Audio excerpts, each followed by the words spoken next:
o senhor Pedro Manuel Papucé é doutorando em Ciências Políticas, com foco em Administração e Políticas Públicas, Metodologia de Investigação em Ciências Políticas, pós-graduando Tecnologias Digitais. Atualmente realiza investigação científica sobre a governação local, descentralização governamental e orçamento participativo. É mestre também em administração pública, tem uma pós-graduação em desenvolvimento de recursos humanos e diversidade da força de trabalho. É professor assistente no Departamento de Ciências Políticas da Universidade de Oklahoma, nos Estados Unidos.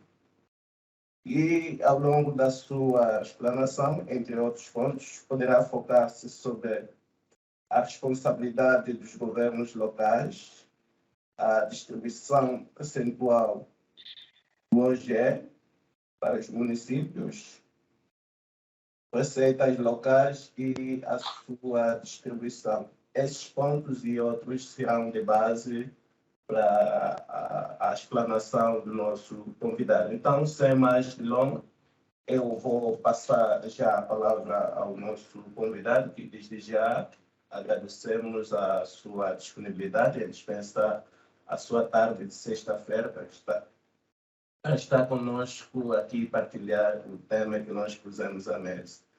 E, não também menos importante, agradecemos também aos nossos internautas assíduos ao Espaço de Debate à sexta-feira. E lembro-me que, vou lembrar, em relação às metodologias, o nosso convidado tem mais ou menos 30 minutos para fazer a sua apresentação e o tempo que irá nos restar, vamos interagir com perguntas e respostas e possíveis contribuições. Vou pedir que continuem com os microfones e câmaras desligados, fazendo uso quando cedermos a palavra no momento em que nós vamos interagir. Então, Pedro, tenha a bondade, já temos aí a tela partilhada, não sei se consegue ver. Consigo sim, capitão, consigo. Muito obrigado, capitão, pelo convite, muito obrigado à DW pelo convite também e pela apresentação sucinta que fez sobre mim. É sempre para mim um grande prazer voltar para a DW e poder apresentar. O debate à sexta-feira é um espaço em que se promove a cidadania, a intelectualidade e a passagem de conhecimento de pessoas para pessoas. Eu, pessoalmente, o valorizo bastante. Eu deixei que o capitão fizesse a apresentação e ele, na verdade, acabou por fazer também já o índice, porque temos pouco tempo para essa apresentação e parece que, ao longo da mesma, vou ter que pular alguns slides para darmos, então, prioridade aos slides mais importantes. Eu fiz, na verdade, uma pequena incursão para podermos entender o tema. E, em vez de falarmos de financiamento e projetos de apoio ao desenvolvimento local em Angola, desafios e constrangimentos, eu preferi falar de desafios e oportunidades. Mas os desafios e as oportunidades vêm logo no final. No princípio, nós vamos falar sobre desenvolvimento e depois vamos falar sobre a descentralização do Estado angolano que tem estado a ocorrer. Vamos, então, mencionar alguns projetos para simplesmente servirem de exemplo para essa apresentação. Eu, na apresentação como tal, fui um pouco exaustivo, mas nessa apresentação oral não serei, porque o tempo não nos permitirá. Todavia, o capitão, a DW vão colocar a minha apresentação à vossa disposição para a consulta pública. E quem quiser consultar comigo depois a título privado, pessoal, também pode fazê-lo. Infelizmente, nós não poderemos explicar tudo de forma completa por causa do tempo. Capitão, pode avançar. Assim sendo, nós estávamos de definir desenvolvimento e desenvolvimento local. Como está escrito, desenvolvimento visa essa promoção do bem-estar de todos os cidadãos na nossa sociedade e que esse bem-estar seja sustentável para todos. Já o desenvolvimento local é aquele que incide, aquele que ocorre localmente, aquele que para a sua efetivação implica então a colaboração, a inclusão dos atores cívicos e não só locais. É aquele que se faz em colaboração com o povo e fazendo uso dos recursos localmente encontrados, localmente produzidos. Hoje interessa-nos mais o desenvolvimento local. Nós não podemos falar sobre desenvolvimento local em Angola sem fazermos uma incursão da descentralização da administração do Estado angolano, que tem estado a ocorrer há muito tempo. Para esta apresentação, eu baseei-me simplesmente nas mudanças legislativas que têm estado a ocorrer nos últimos 15, 10 anos. Começando pela nossa a Constituição da República, que foi, então, renovada em 2010 ou aprovada em 2010, nós temos ali alguns artigos que promovem certos princípios, certas formas de ver, que, na verdade, acabam por promover a administração local, promover a descentralização do governo para, então, uma governação mais próxima da população. O artigo 214 sobre o princípio da autonomia local já espelha, desde 2010, essa necessidade que o governo angolano tem de levar a administração do Estado angolano ao povo, levar às localidades. É para dizer que o governo tem, desde 2010 pelo menos, segundo a Constituição, essa preocupação de que a melhor governação é aquela que é feita com a ajuda do povo, aquela que é feita localmente. Também temos o 217 sobre as autarquias locais. Como sabemos, as autarquias locais vão então ocorrer nas localidades. Quando tivermos eleições locais, os municípios vão tornar-se autarquias. Nesse caso, os administradores serão os autarcas e esses autarcas serão eleitos localmente. O que quer dizer que o povo só vai eleger aquela pessoa que promover políticas públicas que forem de encontro às necessidades da população. Aqui, novamente, é a promoção da descentralização do governo e da governação próxima ao povo, ao governado. E entre 2018, aqui pulo já, entre 2018 e 2019, aprovou-se, como está ali posto, um conjunto de leis sobre as autarquias locais, né, que tem a ver com o funcionamento das autarquias locais, eleições locais, financiamento das autarquias locais. Assim como essas medidas legislativas, também foram passados alguns programas virados à descentralização do Estado angolano, como é o caso do PIM, do Quenda e outros. Ou seja, o governo angolano quer descentralizar, mas o processo de descentralização tem sido gradual. Em vez de descentralizarmos de uma só vez, há programas singulares que têm estado a ser implementados a fim de, primeiro, ensinar os agentes locais como levar a cabo certas responsabilidades do Estado, mas também habituar o povo a participar na administração do Estado, né, para a promoção da cidadania e dessa governação mais próxima. Pode avançar, capitão. Sobre o financiamento de governos subnacionais, que aqui entendemos como governos locais, nesse caso, governos municipais e governos provinciais.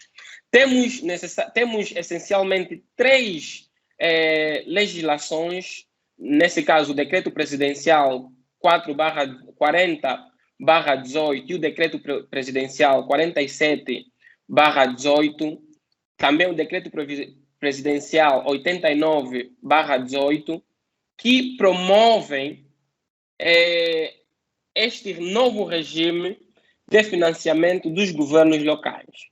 Sobre o Decreto Presidencial 40/18, de 9 de fevereiro, Este estabelece, como está ali posto, o regime de financiamento dos órgãos da administração local do Estado, neste caso, províncias e municípios. Cria também o Fundo de Equilíbrio Municipal. Este Fundo de Equilíbrio Municipal serve para, então, diminuir, reduzir as assimetrias a nível dos municípios. Como sabemos, há municípios mais ricos que os outros. Há municípios que têm mais empresas, outros que produzem mais produtos agrícolas, devia assim passar a redundância. Há outros municípios que são mais pobres, onde há quase que nenhuma atividade econômica. Os municípios mais ricos vão, então, participar para a emancipação, para a redução da pobreza naqueles municípios mais pobres. Assim, o Fundo de Equilíbrio Municipal servirá como esse cofre específico em que cada município vai doar uma percentagem da receita arrecadada municipalmente para o governo central, então, distribuir equitativamente consoante as necessidades dos municípios. Pronto. Sobre fontes de financiamento dos governos subnacionais, nós temos o OGE, temos as taxas municipais, temos os recursos do OGE, que são provenientes de impostos e taxas assim consignados, nesse caso, consignados pelos mesmos municípios. Temos também as afetações da administração central, que podem ocorrer através ou por causa de compensações, não é? Ou por bom desempenho na promoção do desenvolvimento econômico local e na geração aí houve um erro, de receitas locais. Ou seja, o governo central pode, então, avaliar os municípios tendo em conta os seus desempenhos. E, no final desta avaliação, o governo central pode decidir recompensar, não é? De modo a promover, de modo a incentivar os municípios a fazerem bem e melhor. Pode dar uma verba adicional, é o que está ali a dizer.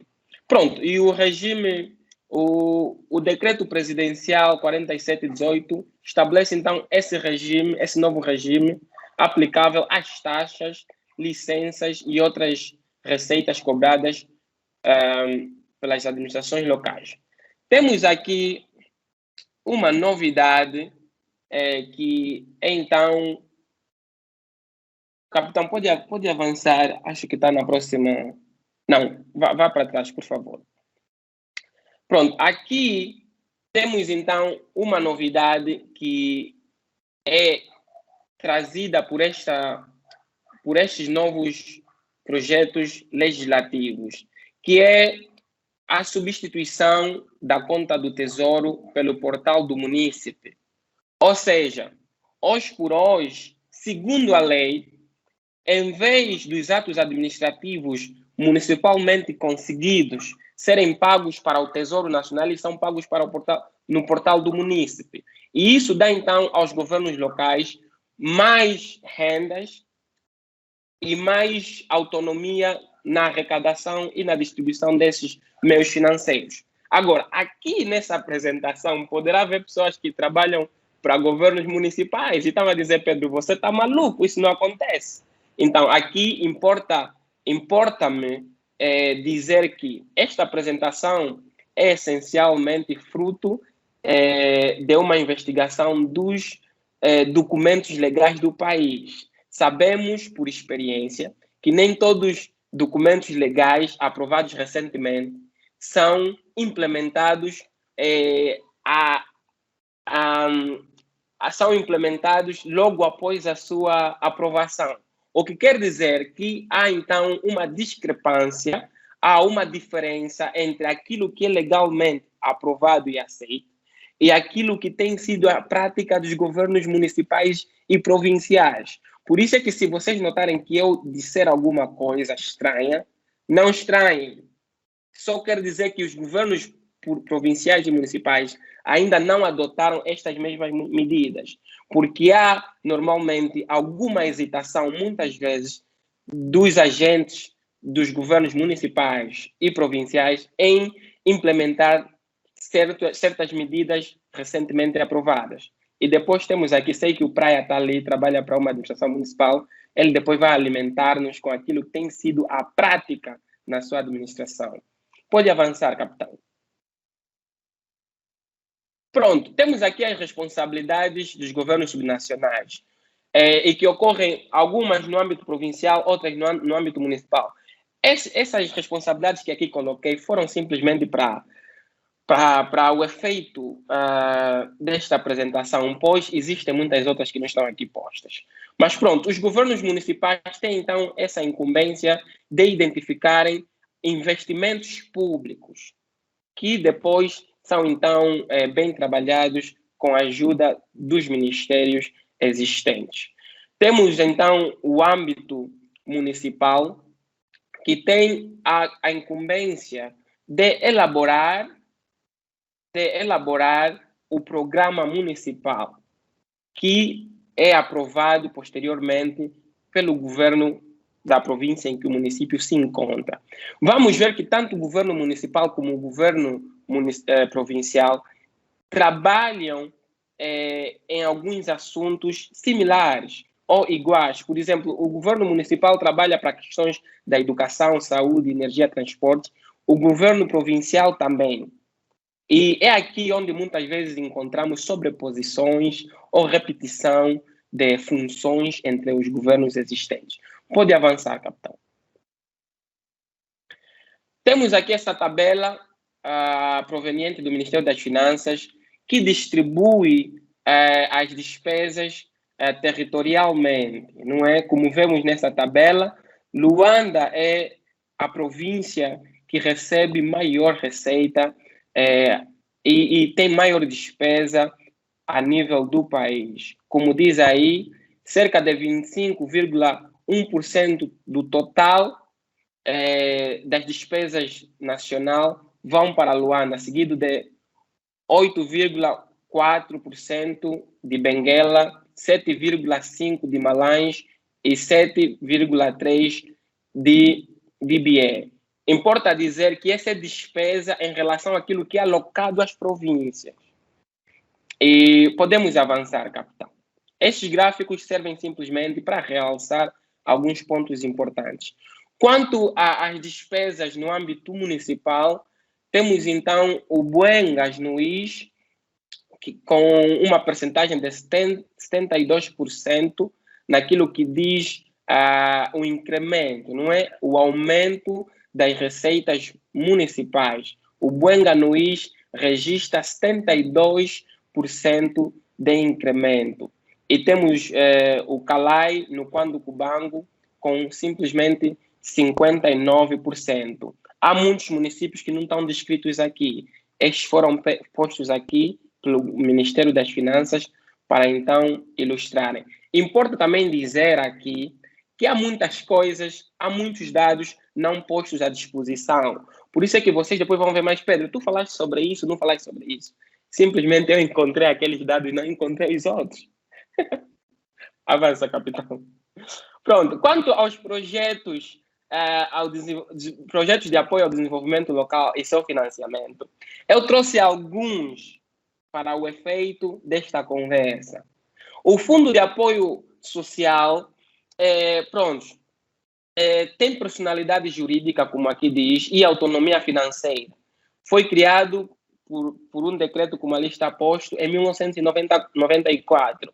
Ele gere muitos programas sociais promovidos pelo governo angolano e muitas vezes também financiados por órgãos internacionais. Hoje por hoje, o Fundo de Apoio Social, muitas vezes em colaboração com diversos ministérios, tem estado a levar a cabo 3 programas essencialmente descritos aqui. O Estágio Comunitário, Projeto de Desenvolvimento Local e o Quenda. Capitão, avance, por favor. O estágio comunitário, como a lei diz, tem, então, o objetivo de dar a estudantes universitários a oportunidade de fazerem estágio. Mas, ao fazerem esses estágios, espera-se que estes jovens universitários ajudem para o desenvolvimento do país, né? Prestando serviço através da academia. Pode avançar, capitão. Temos, então, um projeto de desenvolvimento local que está alinhado ao Programa Angola 2025, que atende às seguintes prioridades. A necessidade de desagravar as assimetrias territoriais e disparidades sociais no acesso aos bens públicos básicos. Isso tem a ver com o quê? Tem a ver com o facto de algumas províncias, alguns municípios serem mais desenvolvidos e terem mais acessos do que os outros. Aqui há a necessidade e a preocupação do governo de, então, diminuir as diferenças a nível do território angolano. A importância de promover uma economia local diversificada, destinada a melhorar o bem-estar social. O fortalecimento da capacidade dos governos locais para prestar serviços de qualidade às famílias mais pobres. É aqui também a necessidade do governo de começar a capacitar os governos locais para, então, os preparar para as autarquias locais. Como é que é financiado esse projeto de desenvolvimento local? Há um crédito específico de 5 anos. Este crédito vem do International Development Association, ligado à World Bank, 81,7 milhões de dólares, e outro fundo vem, então, do governo de Angola, no valor de 58,77 milhões. E os produtores locais, então, são esperados a contribuir com 1,2 milhão, como está ali posto. Pronto. E depois, nas oportunidades e desafios, nós vamos apontar algumas coisas que eu já sei que estão na base de algumas perguntas que vocês já estão a ter. O Kwenda é muito conhecido, que também é um programa do Executivo angolano que serve para aliviar a pobreza e a fome a nível de municípios de Angola. O Kwenda dá 8.500 kwanzas, não é? 8.500 kwanzas nesse caso, a famílias desfavorecidas em toda a parte do mundo. Este programa é avaliado em 420 milhões de dólares. Sobre o seu financiamento, 320 milhões do Banco Mundial e 100 milhões do Tesouro Nacional.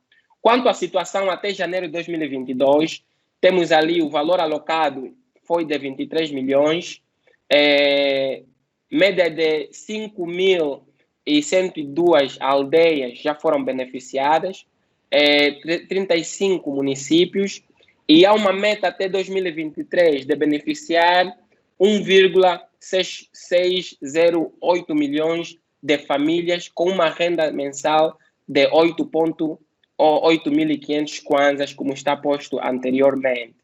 E aqui faz-se transferências monetárias. Nesse momento, já foram feitas 314 mil transferências monetárias, que quer dizer que o governo já deu 314 vezes 8.500 kwanzas a diversas famílias, não é? E pronto, temos ali os beneficiários, 59,1% que são mulheres e 40,9% homens. E temos aí 17 mil pessoas nos domínios da agricultura, pecuária, pescas, artesanato, corte e costura, mototáxi, etc., já foram beneficiados. Vamos aqui realçar, nesse ponto, que são pessoas mesmo que precisam, e vamos ver ali que há uma incidência no gênero feminino, há mais mulheres a beneficiarem-se do que homens, o que é uma mais-valia. Vamos ver que estes programas estão a acontecer, mas poucos de nós sabemos até fazermos uma investigação muito profunda. Continua, capitão. Temos, então, esse plano integrado de intervenção nos municípios, o PIME, o famoso PIME. O PIME acontece no município. Os municípios desenvolvem as atividades, os projetos do PIME. O mesmo serve para, então, alocar cerca de 2 milhões de dólares e é financiado pelo Fundo Soberano Angolano. Este PIME é o mesmo que tem servido de bastante publicidade do governo, assim como os outros programas. O PIME serve para capacitar os governos locais, ou seja, dar-lhes oportunidade de, a partir de agora, começarem a criar programas e implementarem na sua plenitude, para que quando o governo central lhes dá descentralizar totalmente, eles já sabem fazer. Continua, capitão, por favor. A nível do PIME, temos essa situação que não vou descrever totalmente. Eu quero pular para a questão do orçamento participativo. Depois vamos deixar este slide à vossa disposição. Capitão, pode avançar. Sobre o orçamento participativo, muito bem. O orçamento participativo é, então, esse mecanismo democrático que dá à população local a oportunidade de criar programas ou projetos diversos para colmatar, para, então, resolver diversos problemas locais. Ou seja, no âmbito do orçamento participativo, o governo diz assim, população, você tem a oportunidade de sugerir programas. Nós vamos simplesmente dar-te o dinheiro para a tua população, né, para os membros locais, então, alocarem este mesmo dinheiro. Pronto, essa definição que dou é uma universal, não é? Este orçamento participativo tem servido para emancipar populações diversas, incluindo aquelas mais discriminadas. Promove cidadania, promove governação mais próxima. Como é que acontece em Angola? Em Angola, o orçamento participativo tem referência, tem incidência na Constituição da nossa República e também em algumas leis e decretos passados até agora, como, por exemplo, o decreto presidencial 234, que fixa o valor anual de 25 milhões de kwanzas a atribuir a cada município para o efeito do orçamento dos munícipes. E temos o decreto presidencial número 235/19 de 22 de julho, que institucionaliza o orçamento participativo a nível municipal. Vamos avançar rapidamente, capitão. Em Angola, no caso angolano específico, o orçamento participativo divide-se em dois: o orçamento dos munícipes e o orçamento participativo da administração municipal. O que nos interessa hoje é o orçamento dos munícipes, que, como está escrito ali, é uma verba que provém do orçamento geral do Estado, alocado pelo presidente ou um seu representante indicado às populações. E a população decide como utilizar esse dinheiro. Mas, em Angola, isso acontece através de representação. Não é toda a população que vem e aloca esse dinheiro. A população elege uma assembleia local e depois temos, então, grupos técnicos que vão tomar conta dos programas do orçamento participativo. Já o orçamento da administração municipal é um que acontece entre a administração municipal e os membros locais, os cidadãos locais. A diferença entre os dois é que no primeiro, a população independente e livre decide como utilizar. Já no segundo, é em colaboração com o governo municipal. Avança, capitão. Como vemos, esse dinheiro alocado para o orçamento dos munícipes, ou orçamento dos munícipes, nesse caso ali falta um S, serve para acudir a situações específicas, como está ali descrito, investimentos e gastos no funcionamento dos serviços de iluminação pública, áreas verdes e limpeza urbana, obras dos centros comunitários, dentro dos quais se encontram as políticas sociais de alimentação, infância, juventude, terceira idade, desporto e mulher, atividades culturais e manutenção das bibliotecas municipais e outras atividades, não é, relativas com impacto direto a um público-alvo específico. Então, a população, por exemplo, do Kazenga diz assim, ou do distrito urbano do Quimaqueza diz assim, nós precisamos de uma estrada nova. Eles vão elaborar um programa e vão propor. Se esse programa for aceito, a administração municipal vai simplesmente dispensar o dinheiro para eles implementarem esse programa por si mesmo criado. Avança, capitão, por favor. Pronto. eu trouxe esses dados que consegui de forma muito, muito restrita, só para dar exemplo que o orçamento participativo, nesse caso dos munícipes, como aí apontamos, tem sido implementado em Angola desde 2021. E em Luanda, especificamente, alguns municípios já implementaram alguns projetos no âmbito do orçamento participativo. O Kazenga, por exemplo, implementou os seus projetos no nível de 100%. Kisama 99, Luanda 99, Talatona 80, Cacoaco 40. Temos o Bela, Viana e Quilamba, que acho que em 2021 não implementaram os orçamentos daquele ano. Vamos ver que numa reunião com os representantes de assembleias ligadas ao orçamento participativo, há uns que reclamam que o dinheiro alocado para o fim do orçamento participativo é insuficiente, outros nem conseguem usar todo o dinheiro que lhes é posto. Aqui vamos cair aquilo que eu disse no princípio. O governo quer descentralizar, quer trabalhar, mas os agentes locais ainda não sabem como implementar aquilo que o governo central tem estado a criar, a desenvolver. Continua, capitão, por favor. Sim, e estamos no final, corri mais rápido do que pensava. Sobre as oportunidades que tudo isso nos oferecem, temos então a oportunidade da educação cívica. Quando nós levamos o governo às populações, quando nós abrimos o governo às populações, a população aprende mais sobre o que é governação local, sobre o que é administração pública e sobre o que é políticas públicas.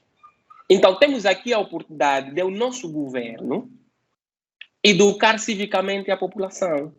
E quando se educa civicamente a população, nós temos maior inclusão social, porque a população civicamente educada é uma que conhece os seus deveres e direitos. E quando a população conhece o seu dever e direito, essa população colabora com o governo de forma mais completa, mais emancipada.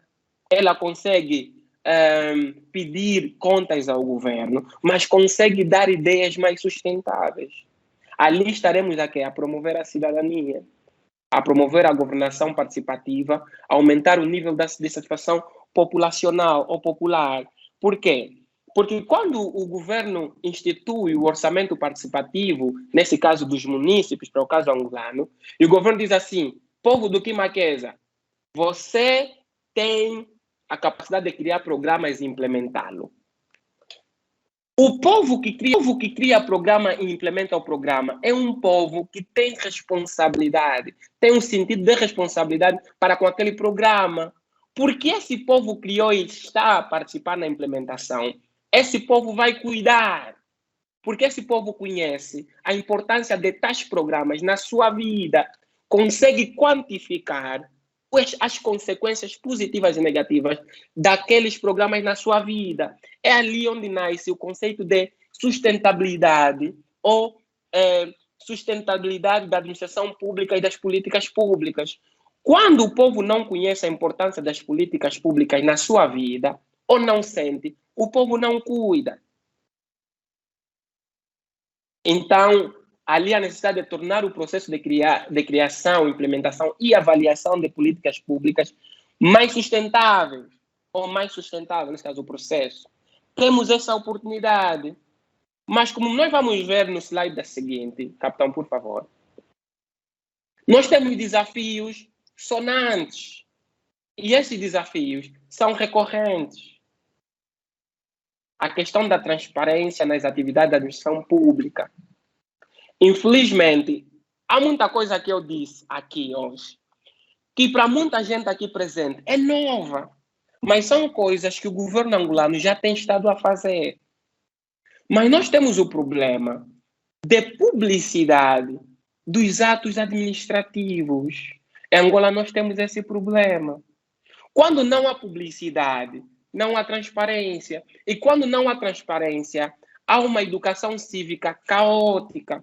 E quando há uma educação física caótica, nós temos um povo que desconhece aquilo que o governo faz. Aqui eu quero dizer o quê? Que o povo angolano, que o governo angolano faz muita coisa que o povo não conhece. E isso, na verdade, funciona de forma negativa para o governo. Por quê? Porque o povo não está a quantificar, não consegue quantificar aquilo que o governo está a fazer. E quando perguntam ao povo se o governo está a trabalhar ou não, o povo vai dizer que o governo está a trabalhar. Por quê? Porque o povo não conhece. Então, há aqui a necessidade, sei que aqui há algumas pessoas que são burocratas, são pessoas que trabalham na administração pública angolana. Há aqui a necessidade de, então, de administração pública angolana publicitar mais e mais os seus atos administrativos. Mas também, como desafio, temos a questão dos conflitos de interesse na administração pública. E isso tem muito a ver com a falta de neutralidade política que ocorre na administração pública muitas vezes.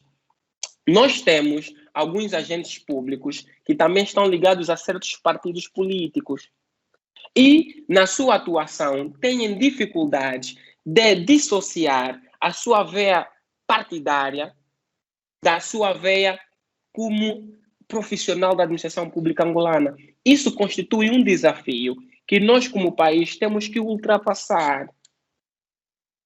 E é por isso também que muitas das novas políticas criadas pelo governo central têm sido implementadas de forma tímida pelos governos locais. Por quê? Porque muitos dos agentes dos governos locais não conseguem acreditar a própria abertura que o governo central está a dar.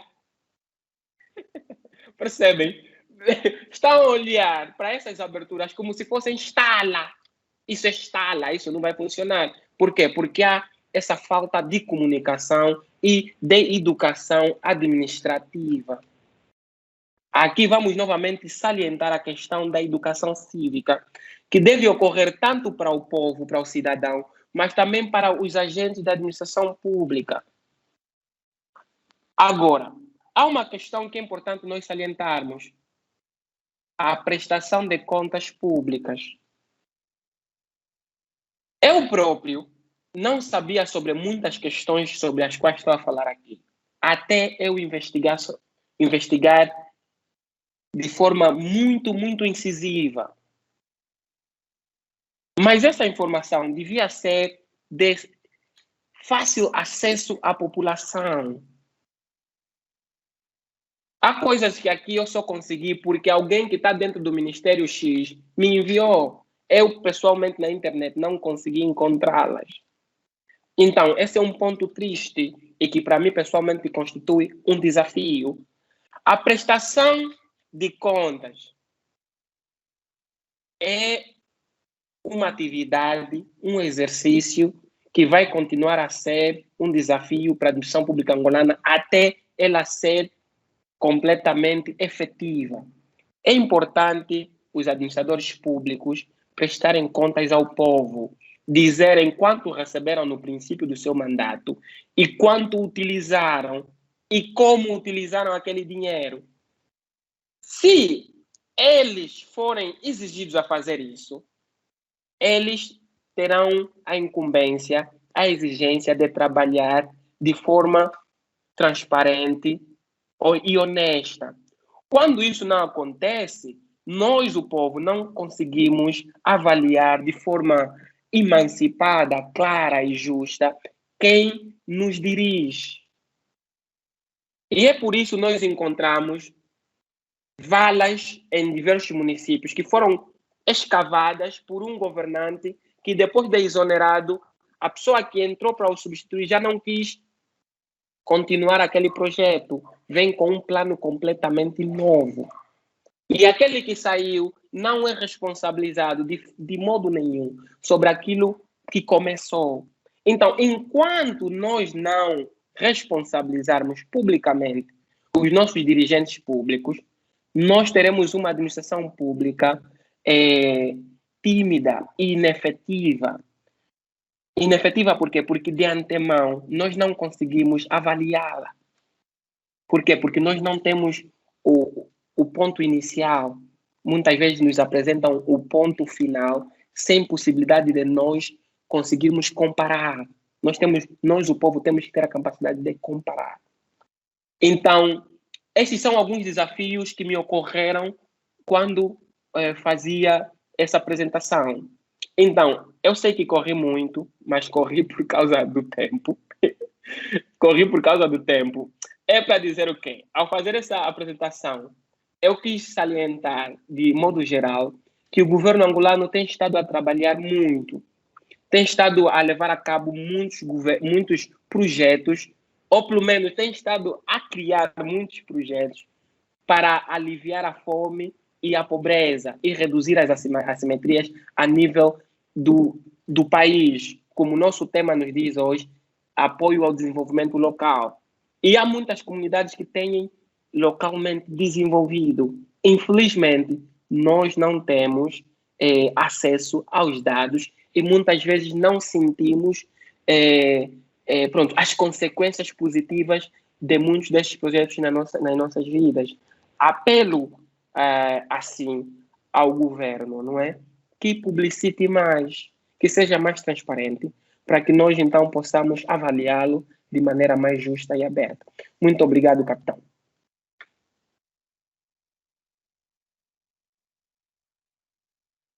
E estamos abertos a qualquer questão, principalmente aqueles slides que não falamos de forma mais completa por causa do tempo. Capitão, tens a palavra.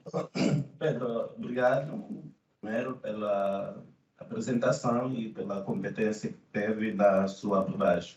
Bom, lembrar também para os que nos acompanham a partir da nossa página do Facebook, porque estamos em direto pela página do Facebook, que podem participar sim, deixando as suas questões ou comentários, nos comentários, passando aqui a redundância, e nós teremos o gosto de ler para que o nosso convidado possa ceder algumas palavras que se importam.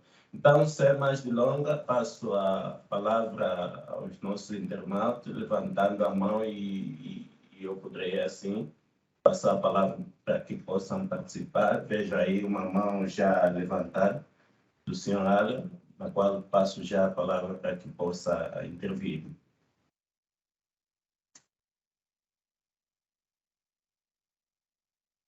Muito obrigado, Pedro, para a sua apresentação. Foi bastante interessante e vale a pena mencionar, Pedro, que este estudo sobre financiamento local tive apoio e foi apresentado a instituição Aliança de Cidades e que logo será publicado aí nos próximos meses. E parabéns sobre este trabalho excelente. Eu tenho uma questão, uma pergunta, Pedro, e que aspecto que não entendi perfeitamente. O senhor falou principalmente sobre os financiamentos locais que têm origem dos fontes centrais do governo. Algumas delas projetadas no Orçamento Geral do Estado anual, mas também sabemos que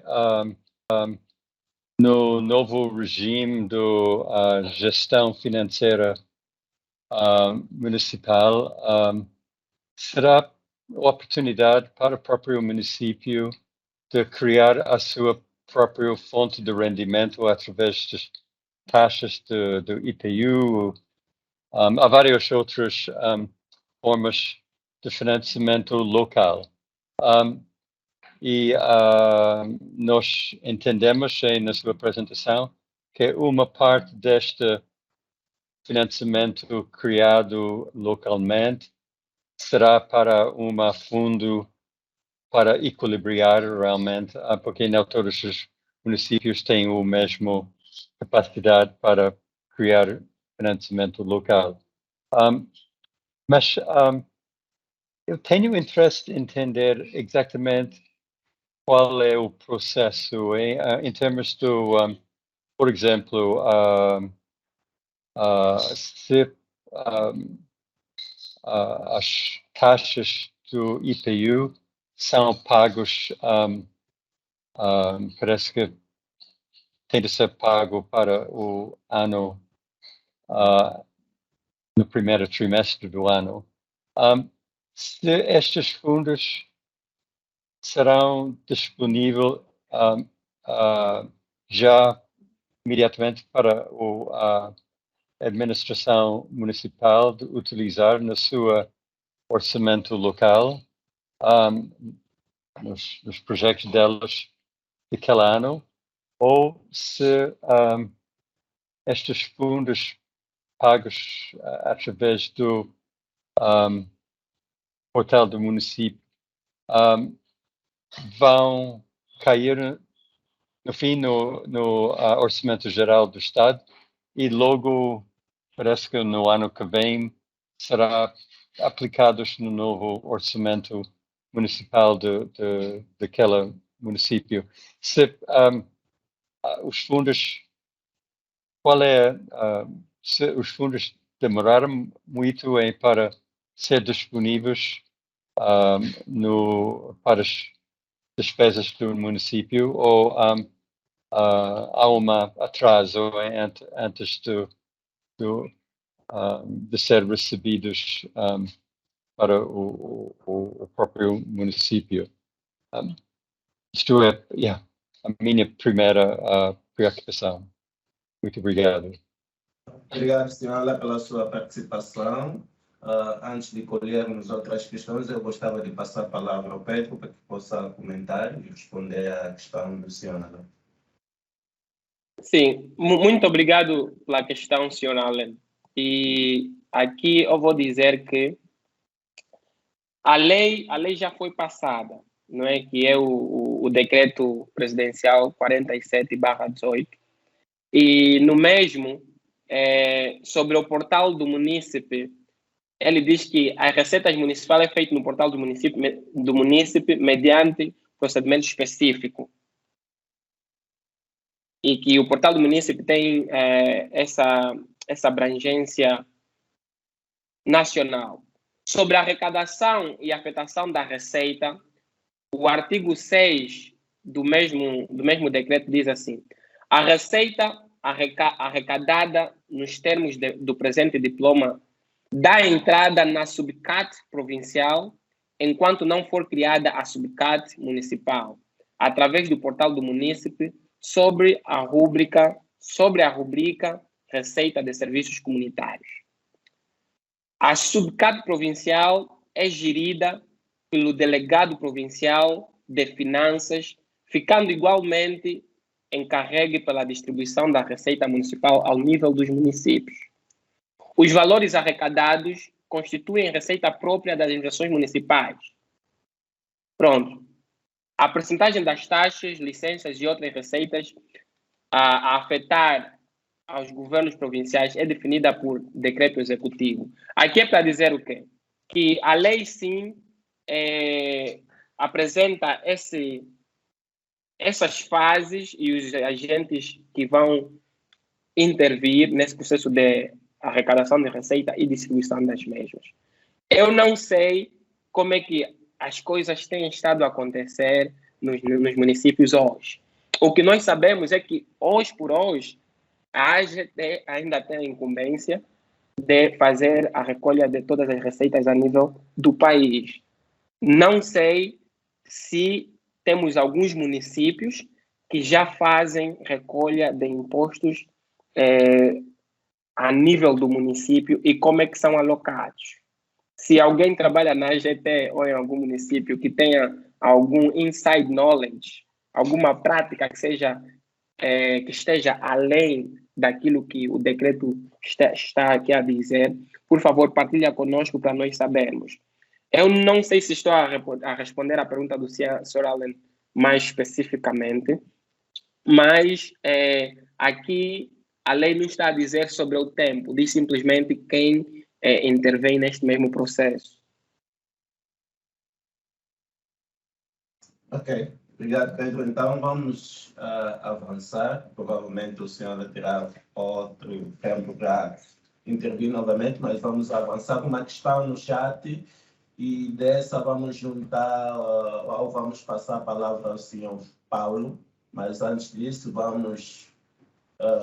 temos aí a questão do senhor Antônio Domingos. Não sei se consegue nos ouvir, se pode usar a palavra, porque aqui precisamos que todo mundo fale, ou necessariamente nós possamos ler. Senhor Antônio Domingos. Ok, não é desta, mas o senhor Antônio Domingos pergunta, na sua opinião, Pedro, não sei se consegue ver o nosso chat, pergunta, na sua opinião, o que é que acha, né? O que é que nós podemos fazer, o que deve ser feito para uma efetiva prestação de contas na administração pública, já que, infelizmente, isso ainda não acontece na nossa realidade. Então, foi essa questão, mas antes de responder, deixe-me só passar a palavra rapidamente ao senhor Paulo. Capitão, antes de passar para o Paulo, gostava de fazer referência a um ponto que o Sr. Allen levantou e penso que não respondi na sua totalidade. No artigo 7, ou 7º do decreto presidencial 47/18, sobre o retorno, diz o seguinte: a receita referida no artigo 6, não é, que é aquele que a administração local recolhe através do portal do munícipe, retorna à administração municipal arrecadadora, nesse caso o município que arrecada, na sua totalidade, 100% sob a forma de quota financeira, até ao dia 15 do mês seguinte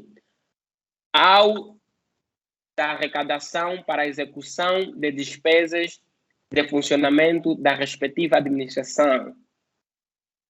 Pronto, o disposto no número anterior não prejudica o procedimento de capitalização do Fundo de Equilíbrio Municipal, conforme previsto no número 2 e 3. Pronto.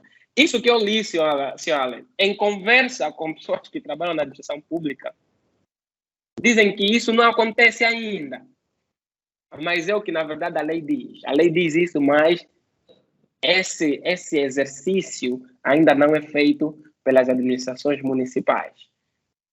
Pronto. Mas temos sim aqui alguma data. Desculpa lá, por favor, capitão. Sim, então podemos avançar. Já temos uma questão no chat, mas antes de responder essa questão, vamos dar tempo ao senhor Paulo, que levantou as mãos já há bastante tempo, para que possa intervir, depois juntando a questão do senhor Paulo à contribuição com a pergunta que está no chat. Senhor Paulo, faz favor.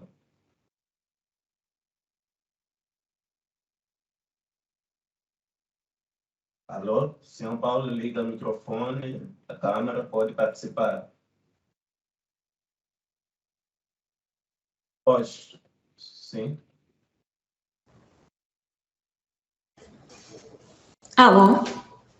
Sim, não conseguimos ouvir o senhor Paulo. Eu sou Paula Fernandes, boa tarde. Boa tarde, sim, faz favor. Boa tarde, consegue ouvir-me?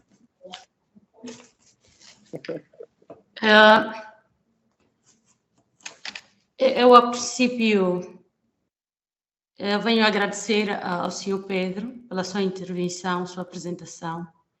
De certeza, como disse, há coisas que acabou por nos informar que eu mesma particularmente não fazia ideia.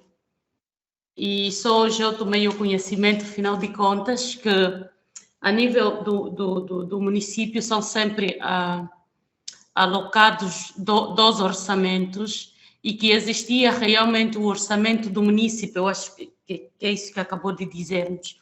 Coisa que praticamente eu desconhecia. E depois eu pude ver, ao longo da sua explanação, quando dava-nos os exemplos de alguns municípios que, de acordo com o orçamento que esses têm recebido, vão implementando vários projetos. Então, algumas questões ou alguma inquietação levantou-me quanto às percentagens que foi mostrando. A princípio, a informação é secreta, mas a que eu trouxe aqui é porque é verídica, né? Estávamos nós também de sabermos a fonte, mas pronto, nós já sabemos a nossa realidade.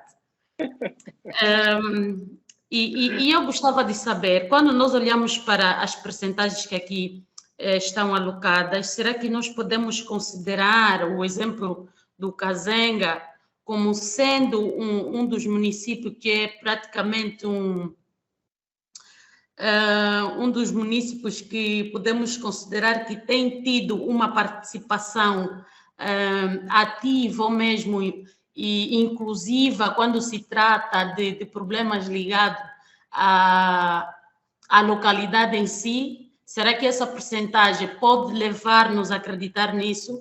E esses municípios que infelizmente não implementaram o projeto, será que esses desconhecem também a existência desse orçamento, tal como eu desconheço?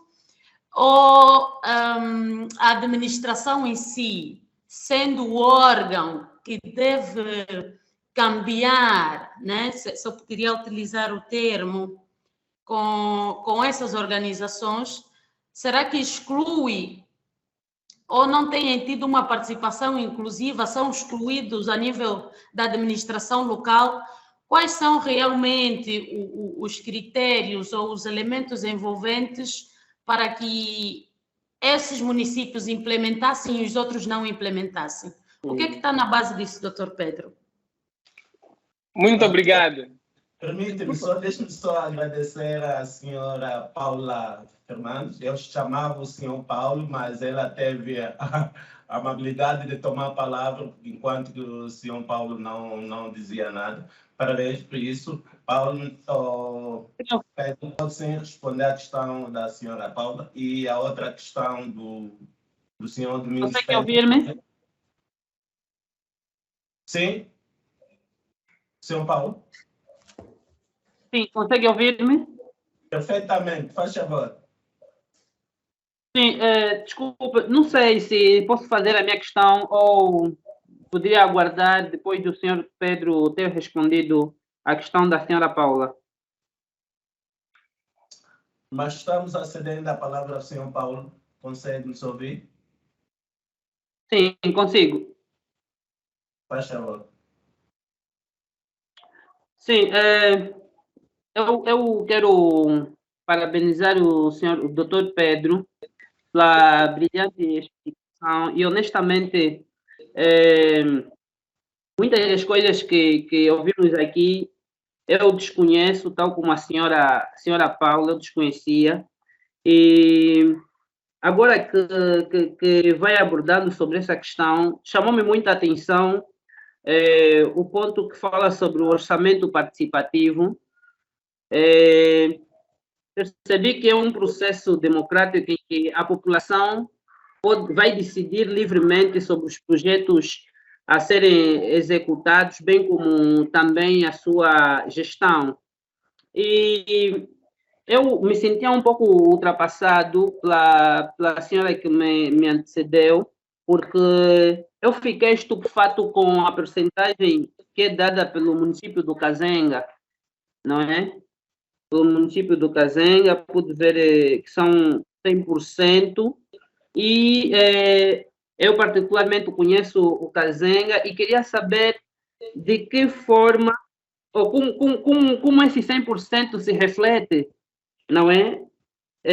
No município, tendo em conta a realidade que ela nos apresenta, não é? E uma outra questão, o senhor Pedro falava muito sobre o governo central, e pude ver que o governo central, o governo local, muitas vezes não levam a cabo aquilo que o governo, né, determina.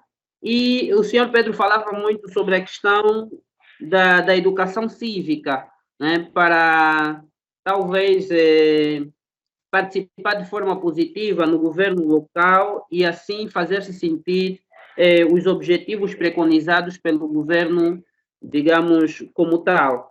Então, a minha questão é de que maneira o governo poderia, ou seja, como poderia ocorrer esse processo de educação cívica, para a melhoria do governo local, a fim de dar melhor resposta aos munícipes, né, tendo em conta o orçamento participativo que é alocado. E as outras questões, eu sinto-me ultrapassado porque tem muito a ver com as questões que a senhora que me antecipou fez. Tanto, muito obrigado e gostaria, então, de ver respondido essas questões, porque são coisas que eu desconhecia. Obrigado, senhor Pedro, pela sua participação. Então, sem mais delongas, eu vou passar a palavra ao senhor Paulo, desculpa. Obrigado pela sua participação e passo já a palavra ao Pedro para que possa responder às 3 questões, uma no chat, outra do senhor Paulo e outra da senhora Paula Fernandes. Capitão, pode, por favor, ler a pergunta no chat, porque eu não consigo vê-la.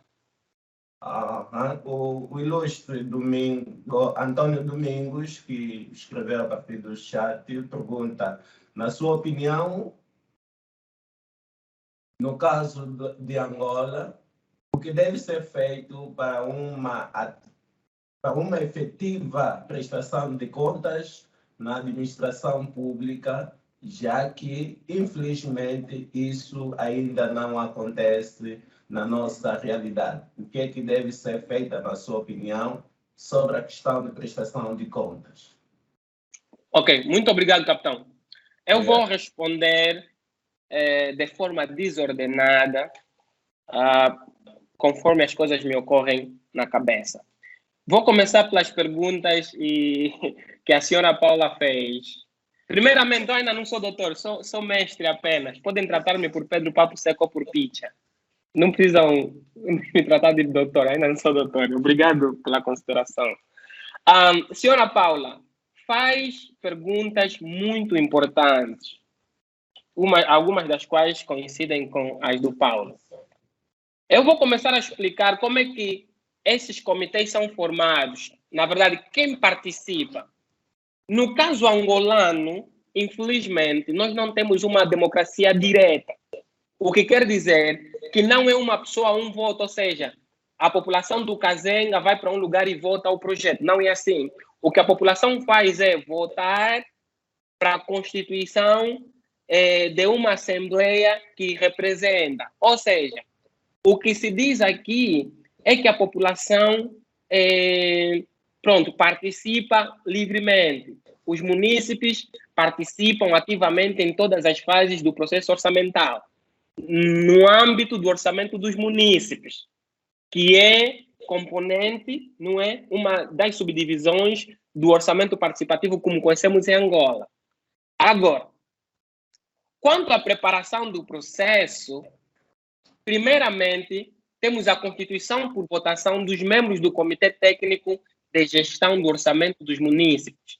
Isso que estou a falar agora está no Decreto Presidencial 234, Decreto Presidencial 235/19, de 22 de julho. E falo especificamente agora do artigo 11, onde diz assim: a Constituição por votação dos membros do Comitê Técnico. É a primeira linha deste mesmo artigo. Depois temos a elaboração do calendário e dos procedimentos. O Comitê Técnico de Gestão, não é assegurada, aqui diz assim, a gestão do orçamento dos munícipes é assegurada por um Comitê Técnico de Gestão, constituído por membros das comissões e conselhos de moradores e representantes da administração local. Ou seja, o povo vota este Comitê técnico de gestão. O povo não vota os projetos ele mesmo, mas vota esses senhores e senhoras que vão fazer parte desse comitê.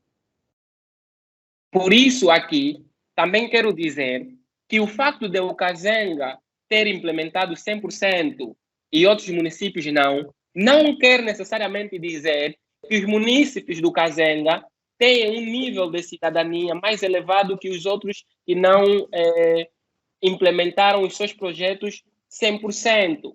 Como disse, o representante do governo municipal aqui não tem nenhum... quando digo à luz da lei, não é? Não deve ter nenhum poder de interferir com os trabalhos do Comitê Técnico de Gestão. Mas o que acontece, infelizmente, é que em alguns municípios, alguns membros desse comitê técnico ainda são pessoas ligadas à administração local, que cria algum conflito de interesse. Esta prática não é promovida pelo governo central.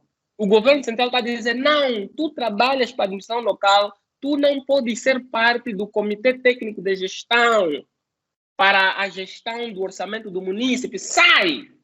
Mas, como as administrações locais ainda têm dificuldades de interpretar a lei e ainda pensam que a lei é tão boa, esses gestores locais não se abstêm, ainda interferem. Então, eu não quero aqui passar a mensagem, de que as percentagens que eu apresentei aqui são iguais ao nível de participação popular. O que pode acontecer, e eu aqui especulo um pouco, porque ainda há alguma interferência da administração local nesses comitês de gestão, pode ser que os municípios cujos projetos foram inteiramente implementados são aqueles em que os administradores municipais estejam a impulsionar e a dar mais lugar. Ou também pode ser que eles tiveram projetos mais fáceis de serem implementados. Por exemplo, no caso da Kisama, deixa-me só aqui ver, e Colibengo, na reunião que eu participei, muitos deles diziam que havia alguma discrepância entre aquilo que o Comitê Técnico de Gestão levava a cabo, estava a implementar, e aquilo que o povo quis. Ou seja, o Comitê Técnico de Gestão está a colocar lâmpadas nas ruas, mas o povo quer chafariz. Ali, nós perguntamos-nos, será que esse Comitê Técnico de Gestão tem estado a escutar o povo? Porque se tivesse, não haveria essa discrepância. Agora, também temos ali a questão que se levantou, por que alguns reclamam que há muito dinheiro e até nem implementam, e por que os outros reclamam que o dinheiro é pouco? Muitas vezes por isso, coordenação local. Falta alguma coordenação local, porque as pessoas, infelizmente, pelo fato do processo ser novo, as pessoas ainda estão a aprender. Ali, o ponto da educação cívica, tanto dos cidadãos, mas também dos próprios agentes da administração pública. Eu vou pular para outra questão rapidamente. Mas aqui, sobre quem participa, não são todos os cidadãos que participam diretamente. Estes cidadãos elegem pessoas que, então, gerem esse dinheiro alocado para o orçamento do município, ou gerem o orçamento do município, né? Melhor dito. Quais são os elementos envolventes na formação dos grupos? Já falei. Agora, quando é que esses grupos são formados? Nós também não sabemos. Está na lei. Eu só estou a falar o que está na lei. Na prática, não sei. Como poderia ocorrer o processo de participação cívica localmente? Como poderia ocorrer? Ou como poderiam promover? Agora esqueço como é que o Paulo perguntou. Mas penso que, e aqui vou responder também com a segunda pergunta que estava no chat, nós podemos usar as ONGs nós em Angola temos a Development Workshop, a DW, temos a IAZ, temos a ADRA, temos muitas ONGs que antes da promoção ou da implementação, da aprovação das leis ou dos decretos presidenciais que regem a questão do orçamento participativo em Angola, a IAZ, DW, ADRA e outras já trabalhavam em processos de educação cívica, processos de emancipação e educação social sobre diversas questões do governo angolano, diversas questões sobre políticas públicas de administração local. Então, o que o governo central e local pode fazer é continuar a usar essas ONGs para, então, educar a população sobre, primeiro, a existência desses programas e, segundo, como a população pode continuar a colaborar com tais governos para a boa aplicação desses programas. Como sabemos, o pessoal que está aqui nessa reunião é um pessoal educado, mas mesmo assim desconhece a existência desses programas. O que quer dizer que há aqui a necessidade de maior publicidade. O que as ONGs podem fazer? Continuar a promover reuniões de auscultação local em escolas, em igrejas, né? Grupos-alvos, grupos específicos, para então educarem a população. É isso que se faz lá fora. Porque também, após nós começarmos esse processo, há perguntas que nós temos que fazer. Quem realmente participa? É o povo pobre, o povo rico, o povo educado ou o povo que não foi à escola? Na verdade, o rico e o educado são normalmente os menos necessitados. Então, há aqui a necessidade de se usarem as ONGs para estas irem ao encontro daquele povo que precisa e perguntar o que é que você necessita, o que é que você quer ver implementado na sua localidade. Esse povo vai dizer. O nosso governo já fez isso em outros programas e faz em outros programas. Mas a nível do orçamento participativo, essa ainda é uma questão que está para ser muito bem esclarecida. Porque hoje por hoje, as ONGs participaram no processo de criação das leis do orçamento participativo. Mas no processo de implementação, as ONGs não estão tão engajadas no processo de participação. Então, ou de implementação. Aqui há a necessidade de trazermos as ONGs, porque elas são as que, na verdade, conhecem o povo e têm a maior confiança do povo. Então, aqui, como é que podemos fazer? Criando conversas a nível municipal, criando grupos focais, ensinar as pessoas sobre o processo e qual é a sua incidência e consequência na vida do povo.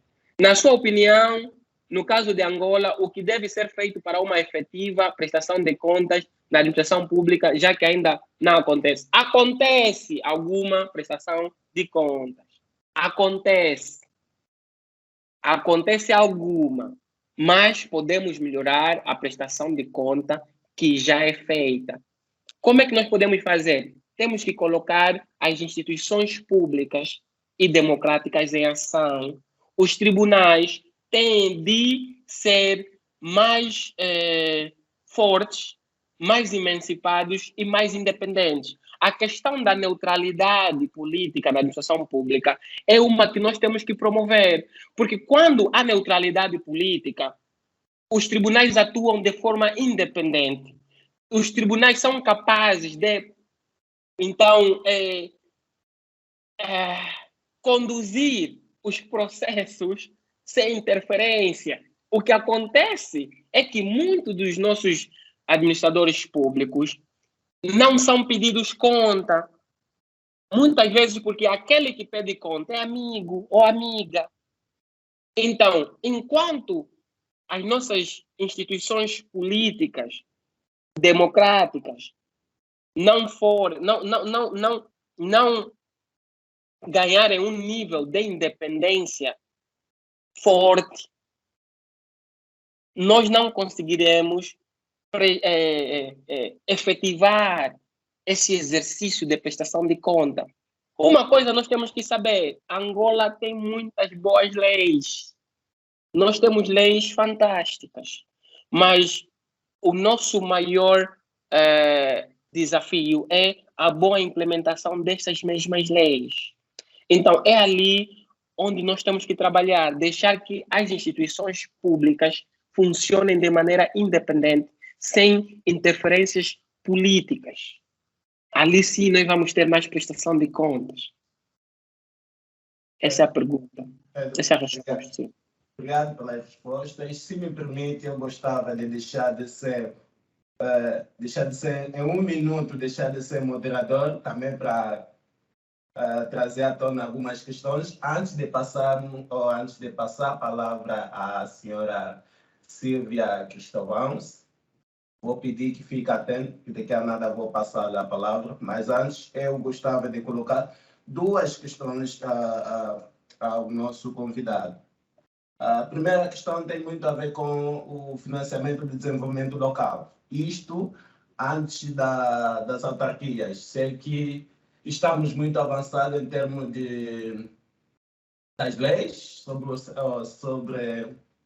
as autarquias locais, mas infelizmente ainda não temos uma data para que essa seja efetiva. Pedro, eu curiosamente tive a ousadia de ver um pouco o que é que há no Orçamento Geral do Estado sobre essa questão do desenvolvimento local. E constatei que o Orçamento Geral do Estado traz uma fatia de 0,61% do financiamento do desenvolvimento local em combate à pobreza.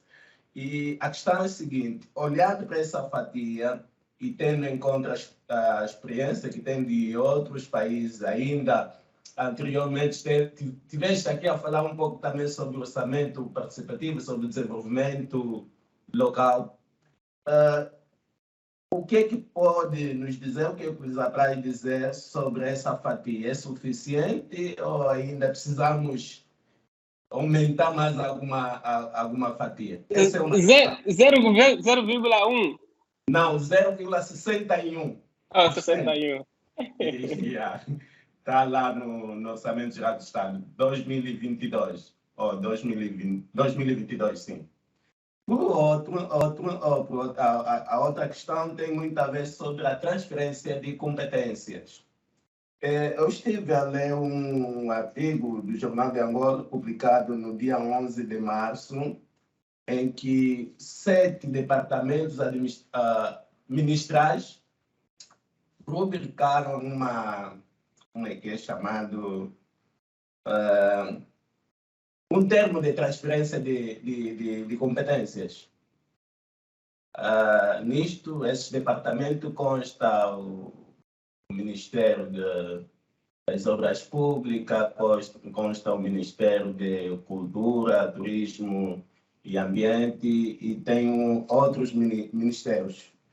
O que me chamou mais a atenção é a questão do ordenamento do território, que diz que na questão de concessão de direito fundiário passa a ser da competências das administrações municipais em ceder esses terrenos. Não sei se calhar na lei já diz, mas infelizmente pode ser que não se efetive ainda, mas eles esse ano rubricaram este termo de transferência de competência. E anteriormente dizia que o governo faz algum esforço em transferir competências às administrações, mas infelizmente os técnicos das administrações ainda não estão capacitados ou não têm competências suficientes para corresponder com aquilo que o governo central transfere para eles.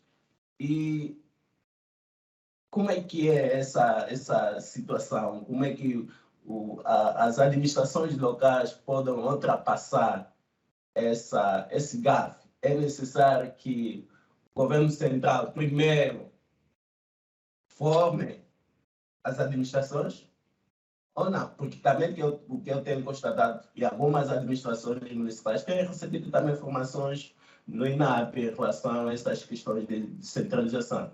Então, são essas duas questões que eu queria, mas antes de responder, deixe-me só passar a palavra à senhora Silvia, porque já está há muito tempo com a mão levantada, deve estar cansada. Senhora Silvia, está bom, por favor. Muito boa tarde a todos.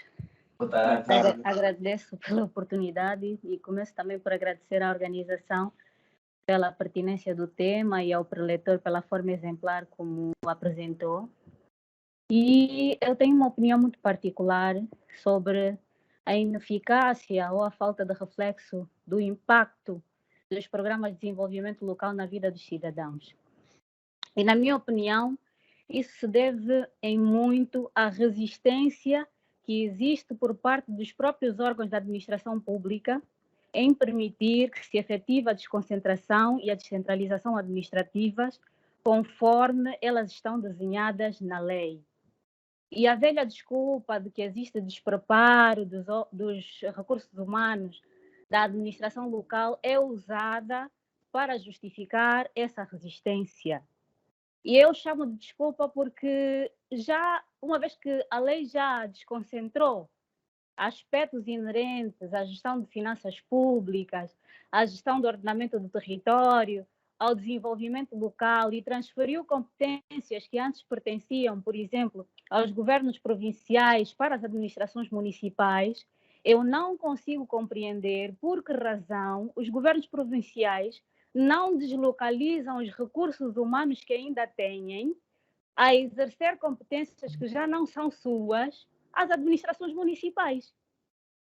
Só a título de exemplo, o governo provincial de Luanda continua a manter funcional a figura de um vice-governador para a área econômica, que já não existe no seu estatuto orgânico e que pratica atos que deviam estar a ser praticados pelos administradores municipais adjuntos para a área financeira. O outro exemplo é aquele que o moderador deu. Já há a desconcentração administrativa há 3 anos.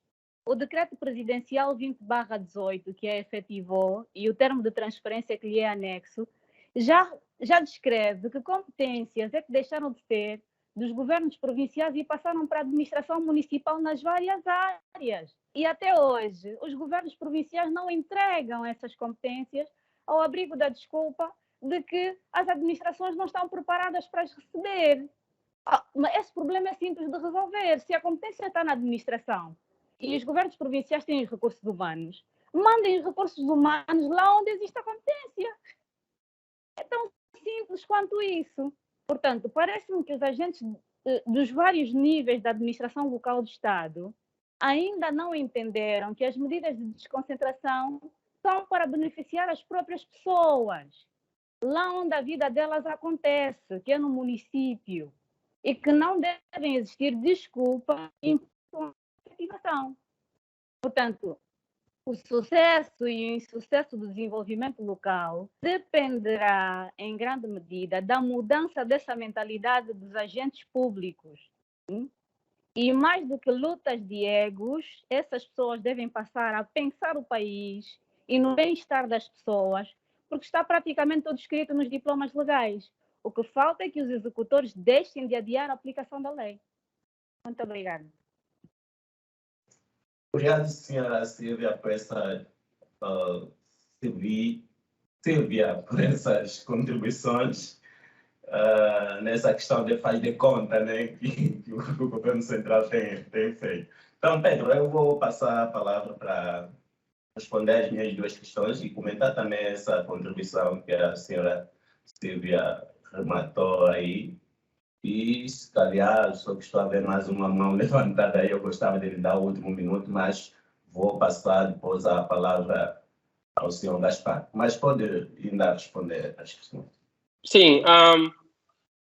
Quanto à primeira pergunta que você fez, capitão, eu não sei dizer 1,61%, não sei dizer por quê. Porque para eu dizer se esse valor é suficiente ou não, eu tinha que ter muitos outros dados, por exemplo, que não me são postos a analisar. Então, não consigo dizer se esse 1,61% para o desenvolvimento local é suficiente ou não. Mas agora, eu posso sim especular.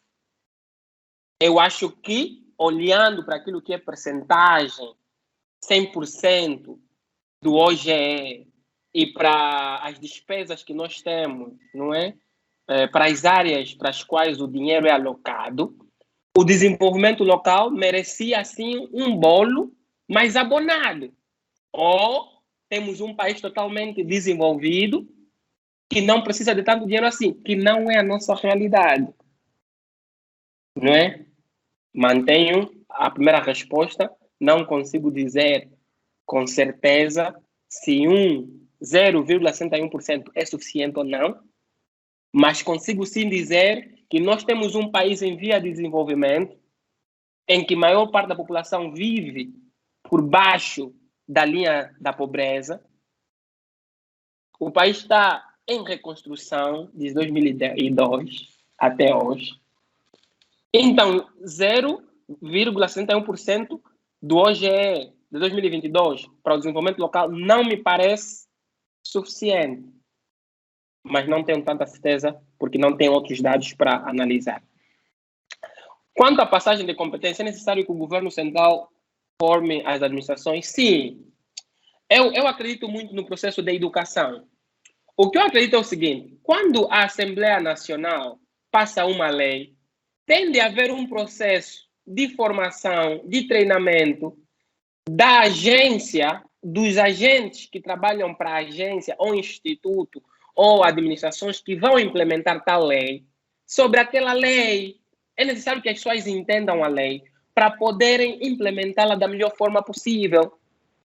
O que acontece quando os legisladores, os decisores não explicam as leis, porque, como nós sabemos, as leis são feitas numa linguagem muito técnica. E nem todo mundo, com certeza, na administração local ou administração central do Estado angolano, consegue interpretar aquela lei da melhor forma possível. Então, há aqui a necessidade de os legisladores explicarem aos miúdos as leis que passam. Fazendo, nós vamos evitar, por exemplo, a aplicação, ou seja, tanta diversidade na aplicação da mesma lei. Então, eu acredito muito nesse processo de educação sobre as medidas, sobre as medidas, as novas medidas que o governo está a passar. O que acontece é que nós estamos, durante muitos anos, habituados com uma forma de governação. Porque está a haver um processo de renovação do Estado ou reforma do Estado. É importante que todos os burocratas, todos os profissionais da administração pública angolana sejam devidamente educados sobre este processo. Agora, eu aqui comento por cima do comentário da senhora Silvia Cristóvão. Claro, eu concordo com a senhora Silvia Cristóvão que há sim alguma resistência de alguns órgãos do governo central em descentralizar, ou seja, aceitar o processo de descentralização. Assim, é notável.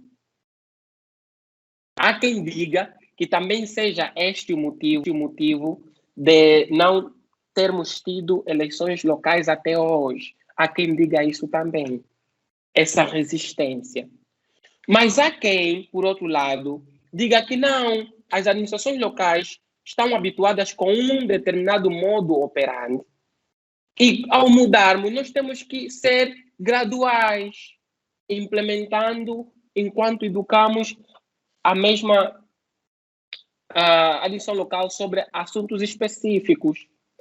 É verdade, e eu digo isso porque ouvi e participei em reuniões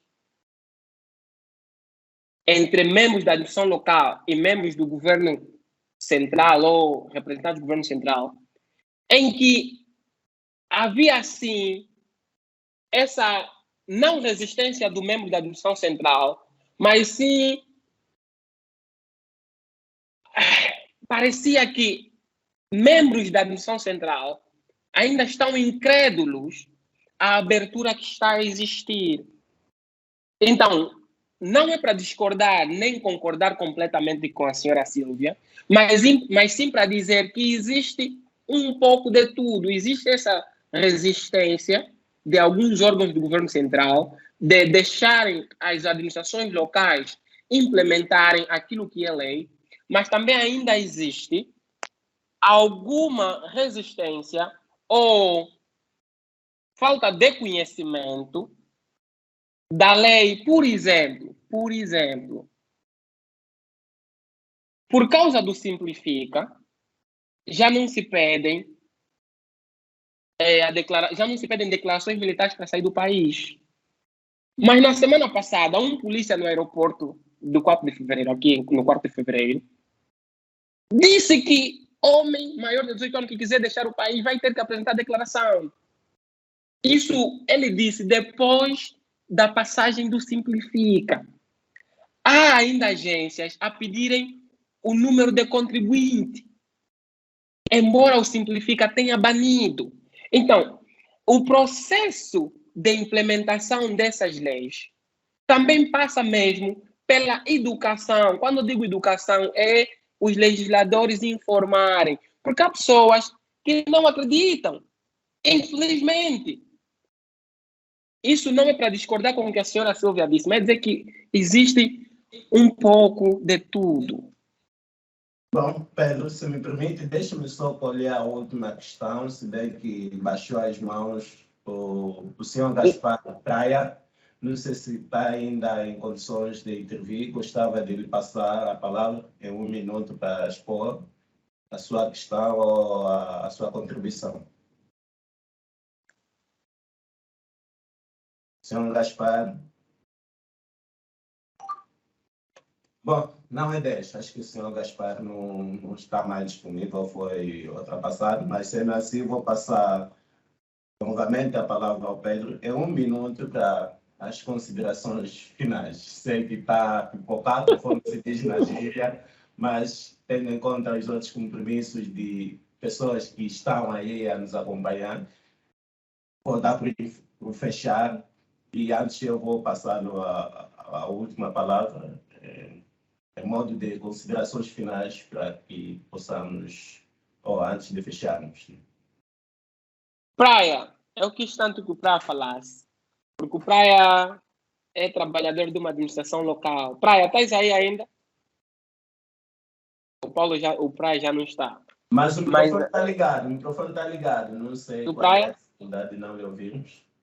Seria muito bom ouvirmos o Praia por ser trabalhador de uma administração local. Ele traria inside knowledge sobre o que acontece lá dentro. Mas pronto, o Praia não está.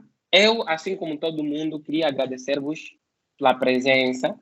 Esse é um tema que atrai experiências diferentes e também atrai percepções diferentes, não é?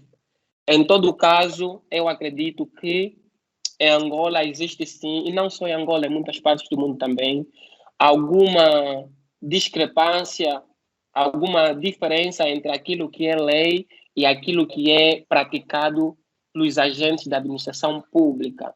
Essa é uma preocupação muito importante que eu penso que o nosso governo, principalmente os legisladores e os tribunais, deviam olhar com mais atenção, porque esse poder discricionário que os agentes da administração pública têm pode prevenir desenvolvimento à medida em que eles não entenderem a intenção da lei. Quando entenderem a intenção da lei, está bem, mas quando não entenderem a intenção da lei, isso pode criar problemas sérios. É ali onde vamos ver que o governo central fez uma coisa, o governo local está fazendo uma coisa, ou vice-versa. Então, penso aqui a necessidade de nós melhorarmos. Sobre os projetos públicos que o governo está a implementar, que nós desconhecemos, há então a necessidade do governo publicitar mais e mais, incluir mais a população nesse processo de descentralização para termos uma administração pública e criação de políticas públicas mais sustentável e representativa, porque hoje continuam a ser os deputados a criarem políticas públicas que muitas vezes não revelam, não espelham a necessidade do povo nas comunidades. Então, vamos usar mais as ONGs para informarem a criação das políticas públicas, mas também ajudarem para a implementação das políticas públicas que o governo angolano vai passando. Fora isso, estou grato pela oportunidade de falar Sei que não consegui apresentar estes PowerPoints de forma exaustiva por causa do tempo, mas quem quiser contactar-me para uma conversa particular, estou aberto. O meu Facebook é Pedro Domingos Papo Seco Manuel e vamos continuar em comunicação. Muito obrigado. Bom, Pedro, obrigado. Nós agradecemos em nome da DW pela sua disponibilidade. Também um agradecimento extensivo a todos e a todas nossos internautas que nos acompanharam, que nos acompanham frequentemente. E aqui reiteramos o convite para o próximo debate, próxima semana, né? Pretendemos falar sobre prevenção, gestão e transformação de conflitos eleitorais. Então, já temos alguém para nos ajudar a refletir este tema, tendo em conta que estamos em momento de campanhas políticas, né? Para as eleições de 24 de agosto de 2022. Então, bom, obrigado a todos e estamos juntos. Bom final de semana.